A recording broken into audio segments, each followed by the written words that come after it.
The forgotten doyen of radio science in India, physicist Sisir Kumar Mitra laid the foundation of radio science and found it a place in the curriculum of Indian universities.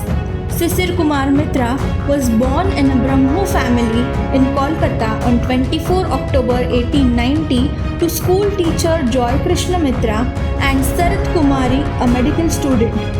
The Bhagalpur Zilla School was Mitra's first school.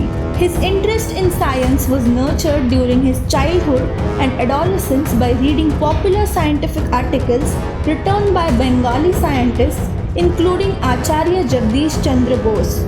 As he continued developing a passion for physics and scientific research, Acharya Jagdish Bose accepted him as a research scholar in 1912 upon completing his master's degree with the highest honors.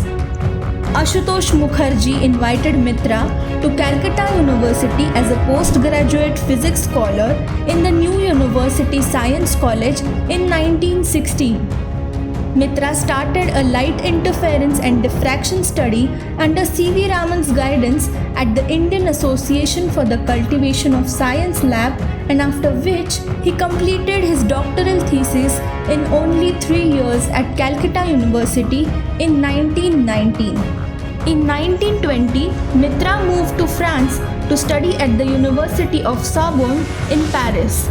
He pursued his second doctorate thesis on determining wavelength standards in the 2000 to 2300 angstrom of the copper spectrum under Charles Fabry in 1923.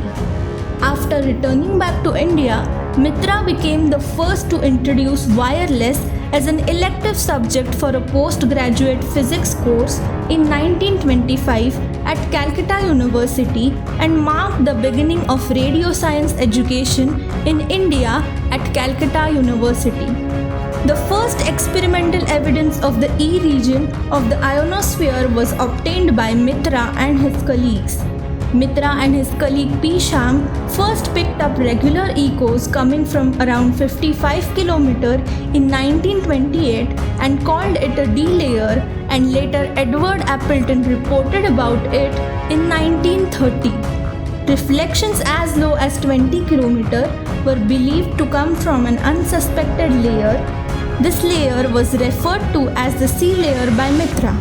In the Second International Polar Year, 1932, Mitra's laboratory participated in specific investigations on different aspects of the ionosphere, which marked India's first involvement in organized international scientific research.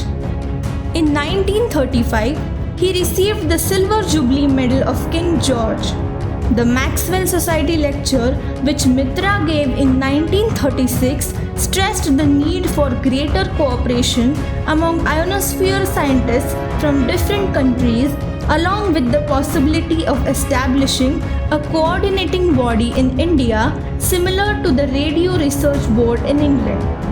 In 1945, Mitra proposed the creation of an independent postgraduate department of electronics and radio physics at Calcutta University, which was later established in 1947 with the funds from the Ministry Education, Government of India. Sisir Kumar Mitra's major scientific contribution, the treatise The Upper Atmosphere, which took 10 years to finalize the manuscript, was rejected by several publications and was finally published by the Asiatic Society of Bengal in 1947. The book was widely appreciated and was translated into different languages. In 1950, he established the first ionospheric field station at Haringhata, approximately 50 kilometers north of Kolkata. During his tenure with the Indian Science Congress Association, he improved the standard and circulation of its journal, Science and Culture. In 1956, he became the president of the Indian National Science Academy, a successor to the National Institute of Science.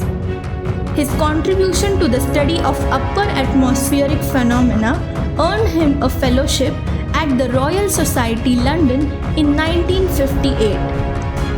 Sisir Kumar Mitra was awarded the Padma Bhushan Award in the year 1962 to reward his contributions to the field of science. Sisir Kumar Mitra Memorial Lecture Award was instituted in his honor by the Indian National Science Academy. Sisir Kumar Mitra passed away following a short illness on 13 August 1963.